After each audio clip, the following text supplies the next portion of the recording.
Hello, my name is John Griffiths, and this is the sixth film in a series I'm making about, originally starting with resources for preachers. But with this last film in the series, for now, I wanted to talk a little bit more about how else we could use these kinds of resources, how else we could use them. Now, earlier this week, there was a bit of on my Facebook page, there was a bit of a rumpus going on because I had referred to a story from South Africa where someone had preached a sermon all about whether Jesus had AIDS or not. My vicar got involved in the discussion, and someone else, who I'd known from many years ago in Scotland, also got involved. So three of us having a discussion. And the total number of people who could have seen that discussion on Facebook, which I went and looked, was as many as 900. Now, if only a quarter of those people had seen that, and that would still have been 225 people.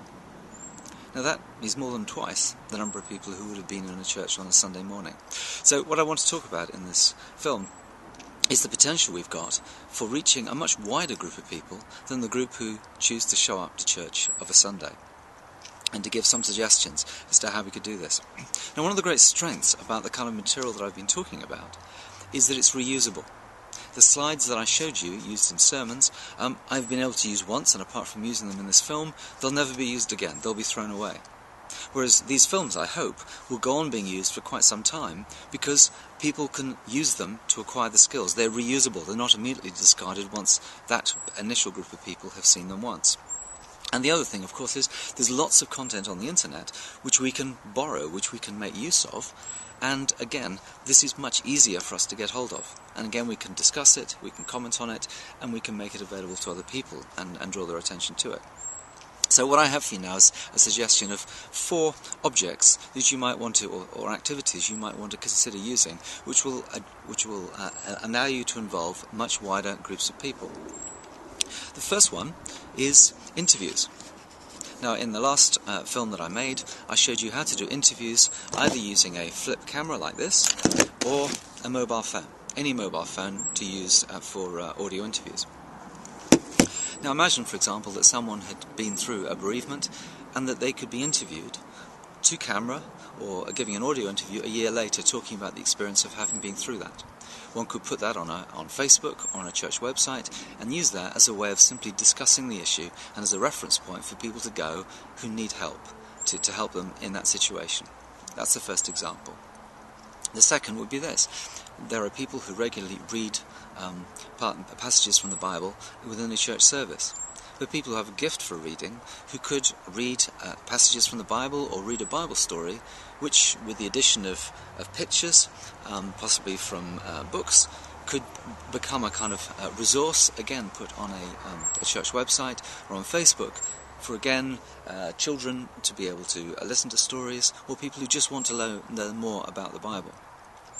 A third example I give would be photo albums. If churches are involved in running local events that other people are interested in, then why not start to collect albums of material together, just as local newspapers do this, to get the interest and involvement of people, because the church is part and at the heart of their communities much of the time.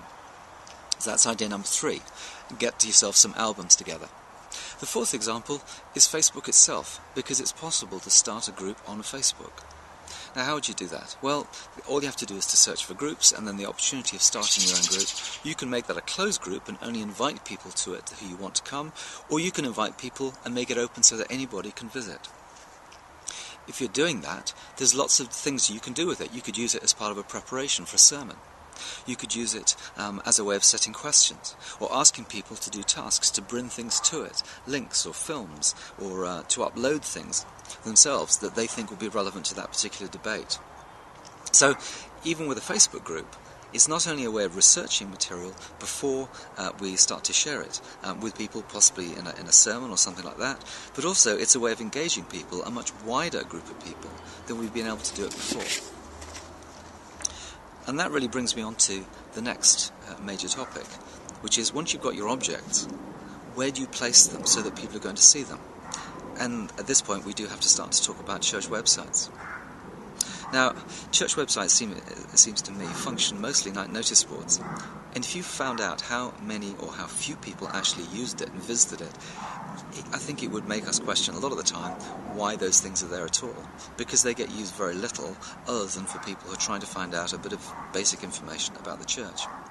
A simple way for you to check that is to set up a Google Analytics account. If you go into Google and sign up there, you can use a free set of tools, it's absolutely free, to see how many people use your church website. So you've got some idea as to, is it really worth the time I'm spending on it?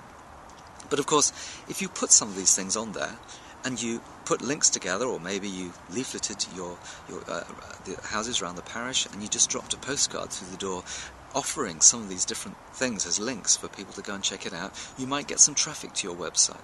So that might be something you want to consider doing. But I think it's also worth considering why we should possibly set up groups on Facebook as a way of naturally gathering people around websites so that they can become friends or linked to a particular page on Facebook, or we'd actually have a group which was linked to church activities. And the benefit of that is that it allows us to start to link to a much wider group of people. 2 nights ago I was doing research on about an app for a mobile phone. And I had a group of parents with young children, all of whom, when asked to say what their favourite app was, said Facebook. I was really quite surprised, because what it indicated was that, at least for this group of parents with relatively young children, all of them were using Facebook, not on their computers, but on their phones. And if you have an app for Facebook on your phone, it tells you whenever one of your friends sends you a message or posts something on your wall. So in other words, people are in continuous contact with their friends using Facebook. I can tell you that the UK population of Facebook is 1 million more than the entire population of Scandinavia. It's something like 24 million people. It's absolutely huge. So as a way of engaging with our parishes, why aren't we using Facebook as a natural way of connecting with people and giving them a way of being involved without necessarily having to come down on a Sunday morning?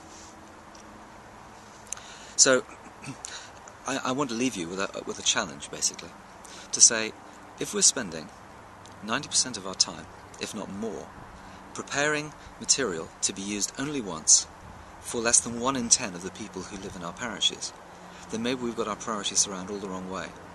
Maybe we should be thinking about how we use reusable material with our camcorders, our phones, our audio recorders, our cameras, which also take films, by the way, don't they? How could we use all of these in a way that we make objects which engage the people that live all around us, and which they can participate in, they can answer back, they can interact, they can discuss with us? Because potentially we could interact with many, many more people than choose to come down on a Sunday to a service. So I'm simply giving that as a simple choice for us to conclude with, to ask what you're going to do about it. But thanks again for listening, if you're still listening with me at this stage, and keep thinking. And if you want to mail me and tell me what you're doing, please do that. That's it for now.